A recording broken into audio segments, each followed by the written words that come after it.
Hey guys, welcome back to my YouTube channel. So in this video, I'm going to be showing you how to split screen on Samsung. So let's say I would like to split the screen of my settings and my Prime Video. So firstly, I just have to open my settings application, then I'll scroll up with the gesture navigation option. So once I scroll up, I'll hold on it and drop. So as you can see now, it is here.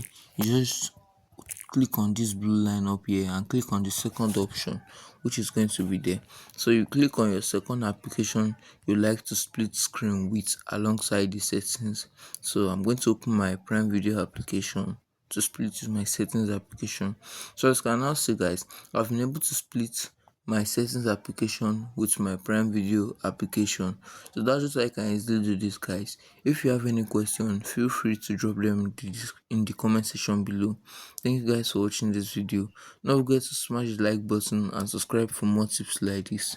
Thanks for watching guys.